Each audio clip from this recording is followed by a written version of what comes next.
In the previous video, we talked about how the equilibrium constant and like we did the example problem about how the equilibrium constant, the Gibbs energy and the reaction quotient are related to each other. In this one, this is basically an introductory video to various factors that affect equilibrium. This is of course the next concept that you will be learning in this chapter. I believe it's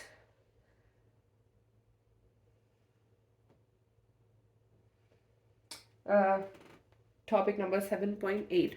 So basically, we know that equilibrium, or first of all, in any chemical process, we are not doing all of this just for fun.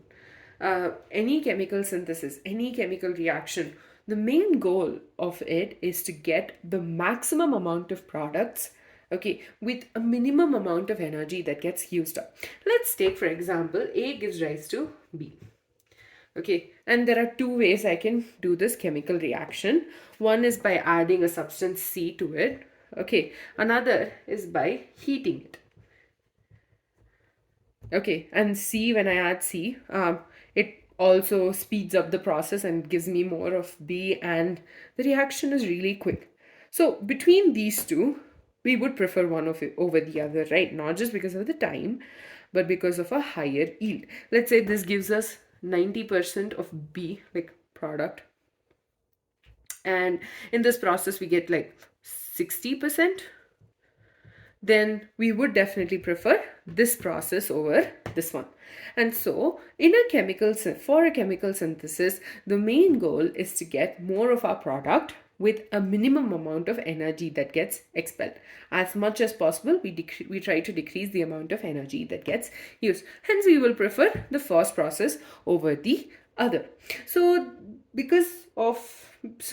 basically here what I'm trying to say is that we're trying to get a maximum yield. Now you might be wondering, why does this matter for equilibrium? Now think about this. Okay, I have a chemical process. A is in equilibrium with B, for example, and I want B. Okay, if there was a way for me to make sure that I would constantly get B than A, then wouldn't that be more advantageous on a very, I think on a very basic basis? I'm just saying that if there was a way for us to get more of B by modifying this whole process, we would do it. So that is why we'll be talking about the various factors that affect equilibrium. We start off with Chatellier's principle. According to this principle, basically, the principle talks about how a system likes to be in equilibrium. Okay, let's say, for example, A gives rise to B. If I remove some of B,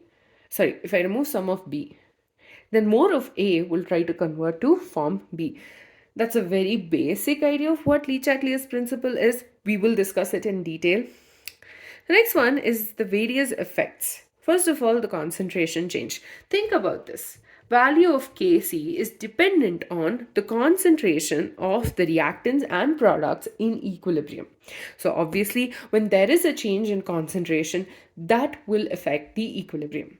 Change in pressure, K, P, the partial pressure of each of the reactants and products do affect the equilibrium. The third is effect of addition of inert gas at a constant volume. This is an interesting one which I will discuss then. Next is temperature change. Till now, each and every time we've discussed an equilibrium process, I've been very particular to tell you that it's at a constant temperature. A temperature will obviously affect the equilibrium. It can either drive the process to the forward or the backward reaction based on certain things which you will learn in the next couple of videos. The last one is effect of catalyst. Interestingly, the catalyst does not affect the equilibrium itself. It will get the process quicker to the equilibrium condition. So let's say I have a catalyst C over here. C will not affect the equilibrium constant. On the other hand, it will help us get to the equilibrium state sooner because it helps both the forward and the backward process takes place simultaneously. And with that, we're done with the basic idea of the various factors that affect equilibrium. And in the next video, we will be discussing the Lee Chatelier's principle.